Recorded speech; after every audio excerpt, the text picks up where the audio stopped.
So you found your passion, your purpose, got into speaking, got into restorative practices. Tell me a little bit more about. Okay, so as I said, I graduated college. I got into education. I've been doing education for 9 years, teaching all different subjects. I went to school for physical education. So, which benefited me. Yeah, so I stayed in physical activity and athletics, right? And what I learned too in the profession of physical education, I learned by doing. So I know myself, like I learned by like moving stuff and doing better. So, and I taught kids that way, right? So that's where it started. And then I started speaking and everything, making a name for myself, and then creating my business on the side. It was just something I did on the side of education.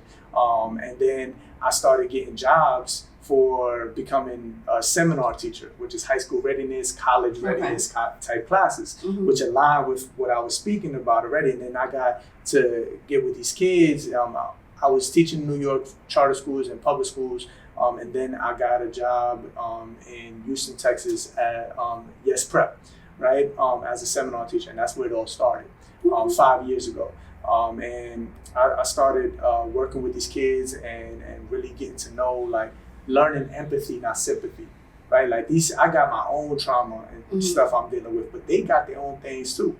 How do I say, I don't understand, but how do I support you? Right? Getting to that point was what I learned that 1 year. It was like I used to go in and be like, I understand this and that, but it was not about that. It's about like being there with them, right? And understanding, like, I may not know what that feels like. I don't know the answer. Like, how do I just listen to you and how can I support you, right? So with that, I did that for 3 years at Yes Prep, coaching and everything, and then I was speaking, and I did a restorative justice conference from a colleague of mine that worked at Yes Prep and said, yo, you should speak at this conference. It's about restorative practices. I was like, restorative practices, what is that? And I had already written my book, and basically it was about getting to the root cause. I did my research, getting to the root cause, and there's a lot of stuff that I wrote in the book, like understanding yourself, this and that. So I'm like, oh yeah, it kind of connects. So I spoke at this conference, and it was on a Saturday morning, last minute. I had one room, like it was like by chance, right? I got in this room and I spoke, and KIPP administrators and a bunch of students from KIPP were there. And I did such a good job that I heard the kids ran to the principal's office and say, yo, you need to hire this guy whichever way. So like the principal called me, he tried to give me a teaching job. And I'm like, nah, I got something good at Yes. So we built a partnership for me to come in. They implemented my book into their freshman seminar class. And then I came in 4 times a year and I spoke to the kids, right? And then things didn't go well at Yes Prep. I was looking to leave. And then the principal from KIPP that I was working with, he said, yo, I'm gonna create a position for you, the restorative justice coordinator. You down? And I'm like, oh yeah, like that connects with that full circle. Yeah. Things like I get to work on my craft full time with kids in the school, with administrators, teachers, and students alike to get to the root cause and understand ourselves better, right? And change how discipline is. It's almost like you're a therapist without having a degree. And the thing is, I'm not licensed in therapy or in counseling or anything like that. I work with the counselors. I work with the therapists on campus, and then I work alongside with them to see how. So I'm learning from them. Yeah, and I'm learning techniques from them to kind of implement in my class. All right, so I taught one class called the Restorative Justice Council. And I had seniors and juniors that were leaders on campus already. And then what I did was I taught them conflict resolution skills, circle leading skills, Radical Candor, which is a book by Kim Scott on how to be direct but compassionate as a leader, which is necessary. Yes. And then I gave them the training the first semester, right? And then we went around campus and dealt with situations where it was like there was student-student interaction, accountability, where kids would like checking other kids and then being able to deal with the stuff in leading circles with teachers that had problems with students and this and that. What was one of the hardest experiences that you had when dealing in Radical Candor?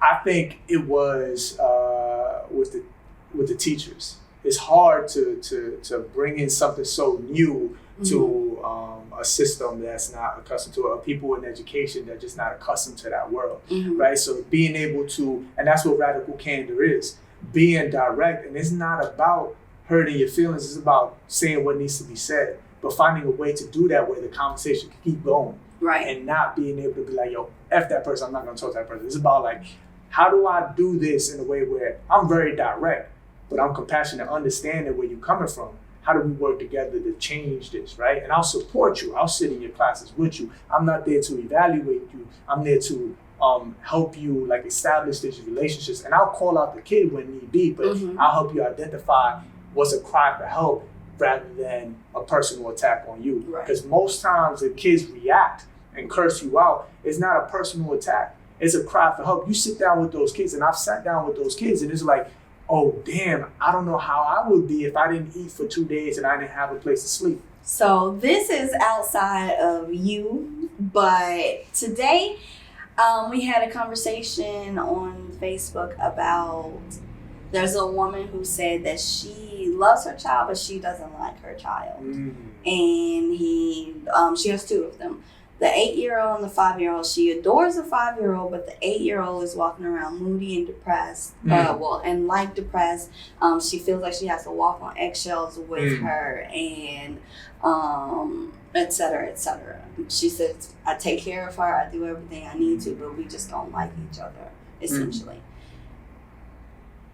For me, how I grew up, I can understand not liking your child, because I was a child I was unlikable if I just think about it, even outside of, I had my own issues that I needed therapy, and I went to therapy a lot as a child, was on medication and everything, but even outside of that, just as my personality developed, I was raised by like a 60-something-year-old woman who was set in her ways, and and so from 0 to 7, that's what and so with a parent who might be in a situation like that. That's perfect. That's a great question. How would I address that? Yeah. Right. And I think, and that's what I'm leaning towards too, working with parents as well.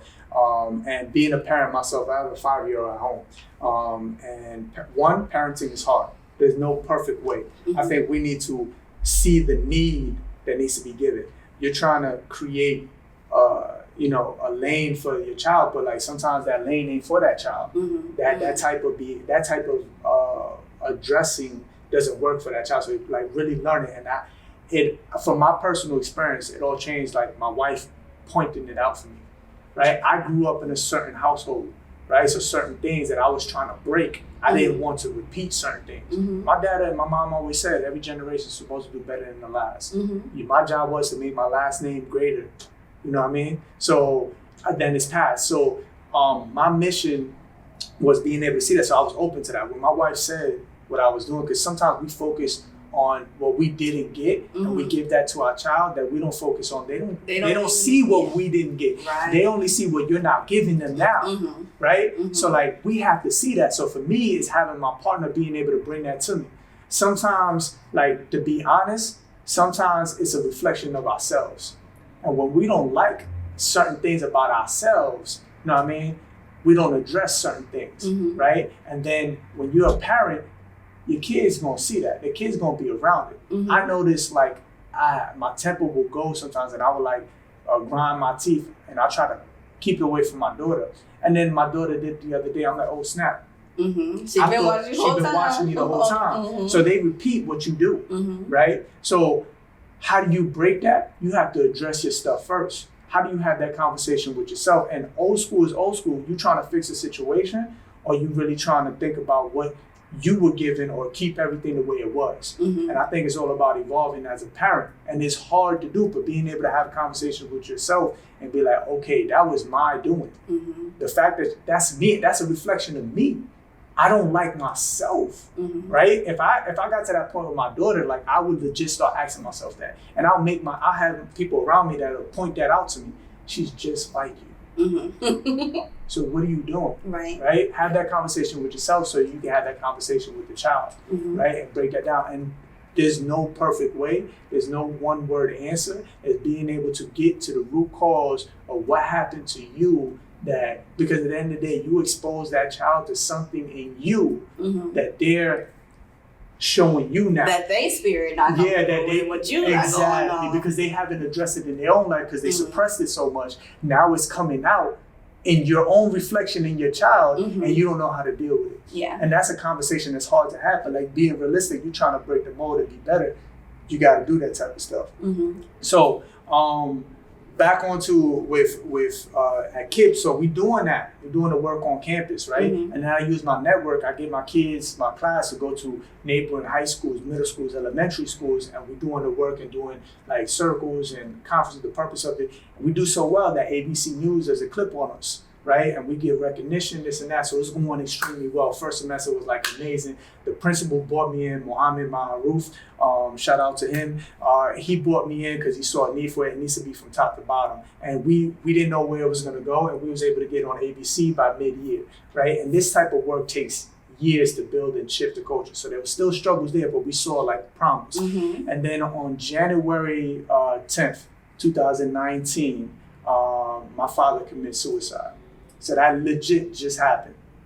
And the only reason I'm able to talk about it without breaking down is because I've walked the walk, and I use the practices to change my life, right? Because it was very traumatic. My father had called me right before it happened, actually, and ironically, I was talking to two students that were struggling with their father's situations. And I didn't pick up, and I remember he left me a message, and we were very close. My father had his flaws. He had his issues with alcohol, and he had a lot of trauma that he never dealt with. And he always tried to build this relationship where we were like, there's certain things I shouldn't have known. Like, he would tell me some things that was going on with my mom. He would like, you know what I mean? He treated me more like a brother. He even called me bro. I'm like, don't call me bro, yo, you're my pops, right? So, but he tried his best. He grew up without a father. He grew up on the street. And he protected me from a lot of stuff. So we had a real cool relationship, and he used to tell me everything. So I knew he was going through it.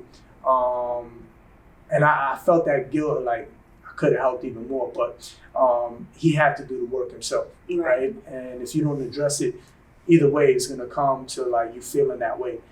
So I had to process all that. I seen him, he did it on January 10th, he didn't pass to the 12th, so I saw him. He jumped in front of a train, and I saw him in pieces, you know what I mean, on the bed, on life support, everybody breaking down. I'm trying to hold it together for everybody. And I remember I took a couple weeks off from work, and my wife had told me we were in the room, and she was like, I'm scared. And I was like, wow, what you mean? I thought I was handling anything good. And she was like, because your measuring stick is gone. All your life you were like, you had something to look at, like you're doing better than, and he trained you to be like that. He gone. Who are you? And I was just like, I don't know. The next day I went to therapy, and my dad went to therapy, and I had a history of hearing like therapy doesn't work. Like, you don't get no answers. You sitting there, what the hell is this? They learning about your issues, blah, blah. And I had that ideology in my head already when I sat down with the therapist. And I remember midway, I said, you know what, F it. Let me just go all in and try it. And then it clicked right at the end of the session. And it was like, I'm not here to get answers. I'm here to talk about it and let it all out, and knowing this person's licensed not to take this stuff outside this door. And I don't have to worry about asking, oh, I'm over talking, you need to say something, right? And it's all about me letting it out, so I identify it better. So when I talk to my wife next, I know exactly how to get there sooner. It don't take a whole hour, and I don't have to put so much on her shoulders. I'm like, that's therapy. You're not looking for answers. There's a place for you to identify yourself and put it out there, so that when you go into your life, you're able to know more about it and have more direct conversations, right? And I noticed with my wife, like all my life, I was using my partners and my wife, like just like I would use them as my therapist, and sometimes I'm putting too much on her, and then consciously you're thinking like, I don't want to say too much and put too much on her. She needs to talk, and I need to hear her, and I need to like zone out so that I can hear her. When you go to therapy, all that's out the door. Like, you just let it out, and then you start identifying, so that click. And then I say, you know what? I'm gonna walk the walk. This stuff that I'm telling kids to do, I had like the universe gave me like, okay, you really about it. This your turn. Like, let's see what you really about. You go on and talk about this restorative practice stuff. Let's see if you really about it. And the thing with my father was that. And it was like, okay, let me take what I practice in my life. And I was like, all right, let me be about it. And I started, honestly, it made me a better father to my daughter, where I'm able to stop and be able to get to the questions of why you so having a tantrum right now, and get my daughter to identify it. With that, that takes a lot of patience with a 5-year-old, right? And being able to get to a point of, oh, you're upset at me because you're hungry, you didn't eat all your lunch, and you're cranky, so next time we're gonna eat all our lunch. Here's some food, now let's talk about it. You understand what you did? Logic at 5. And my wife is pushing me in this way. Like, my wife is logical, like she's just a logical thinker. I naturally am an emotional thinker. And she's helped me like bridge the gap and see that and the need in it. And then the stuff that was happening, I was doing it as a husband, as a father, as a brother, as a son to my mother, and being able to build, and as a friend, like building these relationships. I'm telling these kids to do in school, like I'm just not present. I'm not being present when I'm with my wife fully. I got so much on my mind, I'm not really hearing what she's saying. Or when I'm with a friend, it's just like it's an associate, because I'm never taking the time to really know who this person is. So I remember going to play basketball. We played for 2 hours. We sat down on the side at 24 Hour Fitness. We spoke for 4 hours. I got home at 2, and I was just getting to know my brother. And then we were just talking about life and our trauma and the stuff we never dealt with. So I ended up going back to work sooner than expected and fully diving in. Like, everybody was shocked, and I was like, nah, like I'm gonna use this. And I tell this to everybody: there's power in vulnerability. All that bullshit we like taught, whatever happens in the household stays in the household. Don't talk about your stuff, you look weak. That shit killed my father. And then I did my history. My father jumped in front of a train. Then I looked at the history. My dad didn't have a father because his father jumped in front of a truck when he was 4. My mission is, and if I go further down the line, I'm pretty sure it's like a cycle of people. And my father's father was an alcoholic, and he jumped in front of a train. My dad was intoxicated before he jumped, right? So like, there's a train of not dealing with trauma to the point where you don't feel like it's worth it, and then you just give up, right? So my mission was like, how do I get to a place where 20 years down the line, my daughter's not sitting there like, why did my dad jump?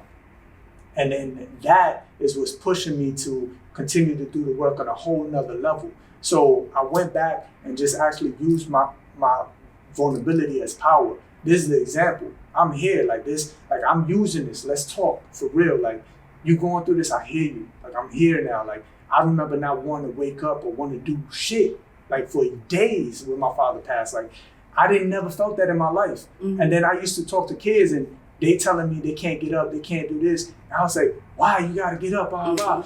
It was like not understanding. When that happened with my dad, empathy just hit me. And I was like, I get it. I know what, like, I'm there with you. You know what I mean? And I'm not gonna tell you like you need to push through that, whatever. It's just like, I know what you feel. You know what I mean? I didn't want to get up yesterday. It took me so long to even put on my clothes and take a shower, right? Because I felt that now. So I finished off the year, had built relationships with the kids, and like kind of really walked the walk and got them to do things in their lives. I saw like changes in them from me just being there and trying to like figure it out myself. And then I saw a real need for it. And then I said, I talked to my wife, and at the end of the year, my dad's life insurance came in. We didn't even expect that. And my wife was like, yo, there's a sign, just go, try it, go full time. And so I quit my job at KIT June of this year, June 2019.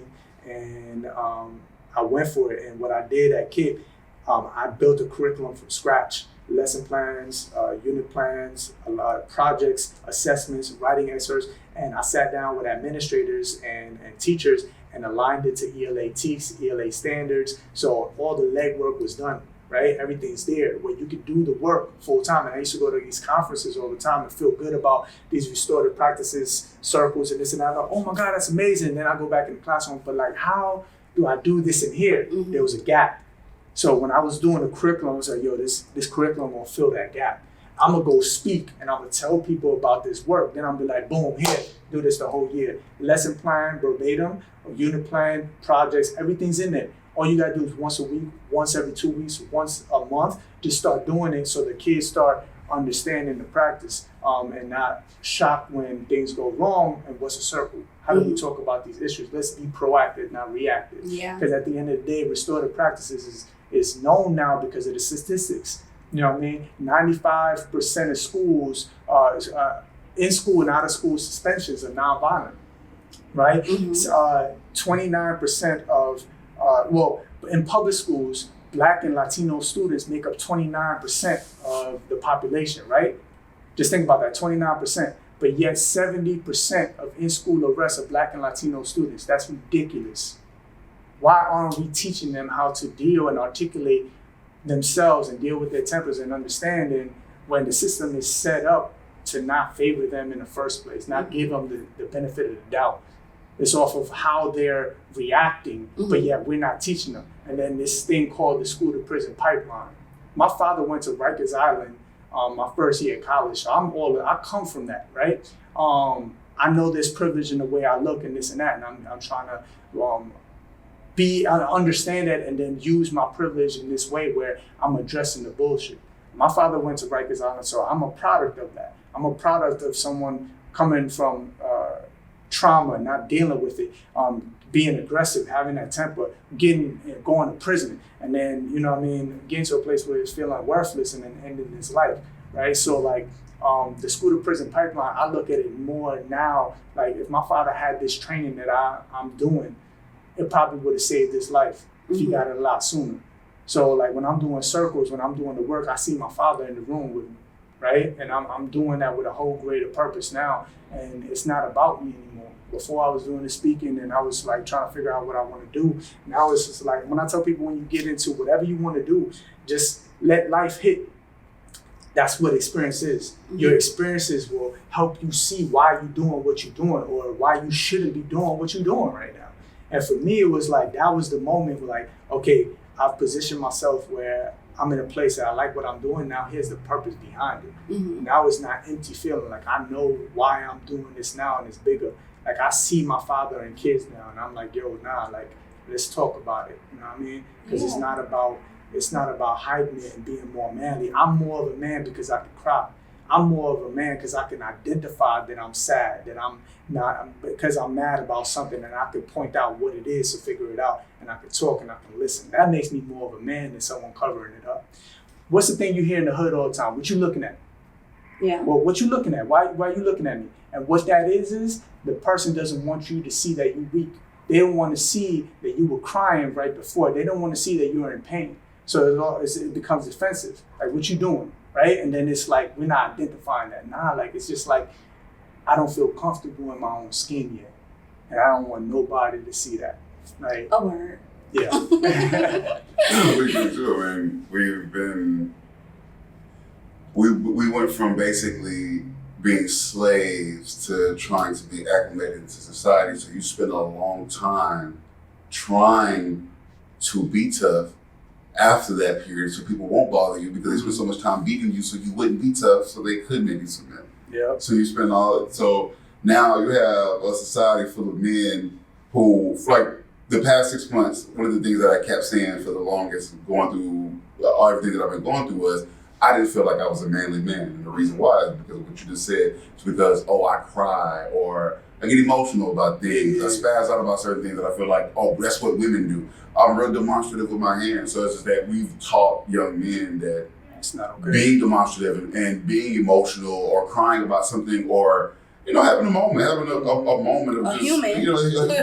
being human is not a sign of weakness. Exactly. But for the long, like you said, when you hear in the hood, what you looking at, or why you crying? Yep. Like remember we used to say, don't look at him. If you look at him, he gonna cry. Like he just fell off a curb and skinned his knee up. He's supposed to cry. I mean, but he don't. Good for him. But I mean, in theory, he's supposed to cry. Yeah. So it's interesting that now we're getting into this this world where other men are teaching other men that they can be vulnerable and that they can talk about what they're going through and how they feel, and it's perfectly fine to feel the way that you feel. And there's other men out here that ain't gonna be ignorant and make fun of you because you're going through that, and they'll be able to help coach and talk you through that.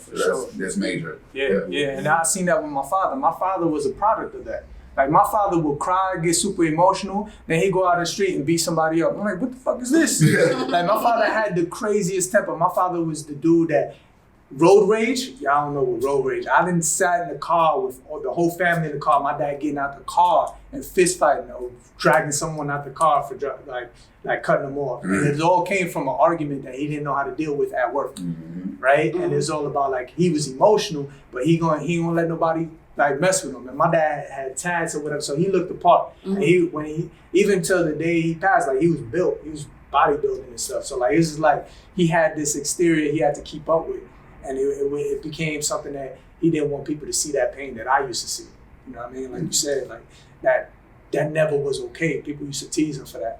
And that's what I'm trying to like break. So you have the restorative practices curriculum for children in schools. Yeah. Is this something that you're going to branch into for adults or for adults? That's what I'm trying to get into now. My work is shifting towards training teachers, which are the adults and administrators, to see the purpose as more of a lifestyle than something you do within the confines of the day.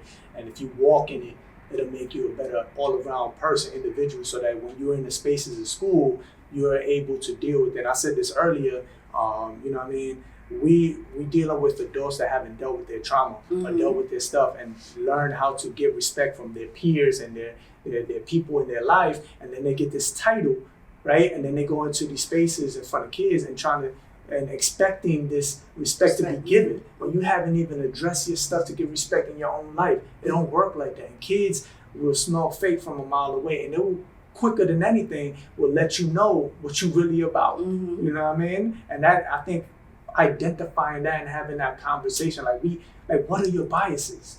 Like what are you dealing with? Like what caused you to feel like this towards this type of person or that type of person? You know what I mean? If we're able to have that real conversation, we could get through the bull. You know what I mean? And it aligns to the law enforcement. I think the way they deal with kids in school ends up how they end up dealing with kids or people, adults, who deal with law enforcement, because they're not really addressing it sooner, right? So that's what I'm doing with kids. And I'm trying to get to a point where I'm doing like workshops and video stuff for adults as well in the future. Okay, awesome. Okay, so we know what's coming in the future. I'd love for you to just mention how people can get in touch with you, how they can get a hold of this book, all that good stuff. Gotcha. So once again, my name is Carlos J. Malave. Don't forget the J.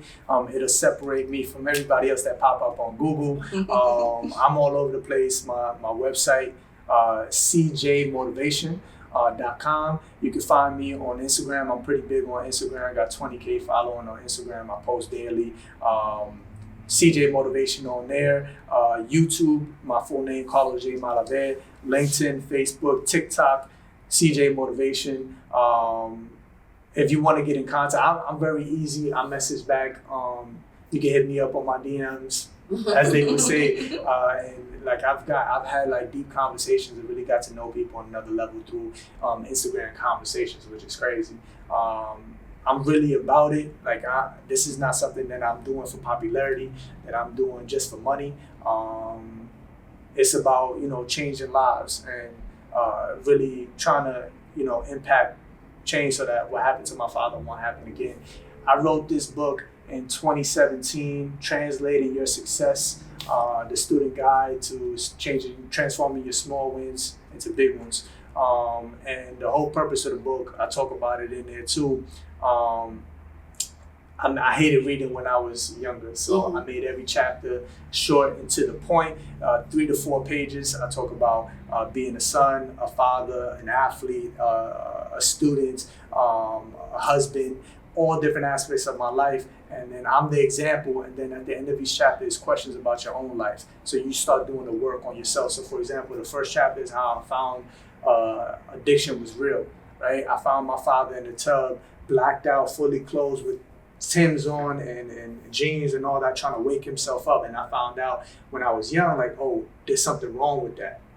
That's not okay. That's addiction, right? And then it became like the process of like, I used to be like, yo, why don't you just stop drinking? And just arguing with him all the time until it started switching my questions of like, yo, why do you drink? what causes you to feel you need something to numb that pain? What pain you dealing with? And once I was able to do the discovery, I was able to have and build relationship with the Father that I ended up knowing till the day he passed, right? And be able to like learn how to break a cycle, not repeat it. So that's the mission of the book. You can find this on Amazon.com, Barnes and Noble, all bookstores. If they don't have it in stock, you can look it up online and order it. The fastest way would be Amazon.com, Translating Your Success. And once again, everything is under that. I have a podcast called Translating Success Podcast. It's up to 14 episodes now. And it's really good. Yes, thank you. And I do a lot of this, like trying to bring on people. The other time I had a lawyer, a criminal justice lawyer, that we talked about how the school to prison pipeline in school relates to what's happening in the criminal justice system and how to like bridge that gap. So like I'm trying to really like have these conversations that people can see and be like, yo, that's crazy.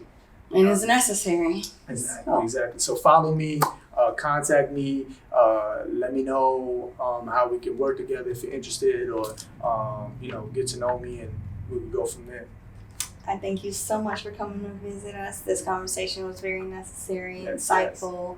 I look forward to seeing what you do, having you on again, and all that good stuff. I appreciate you. Thank you all for tuning in to Unpacking, where we unlearn what's unhealthy.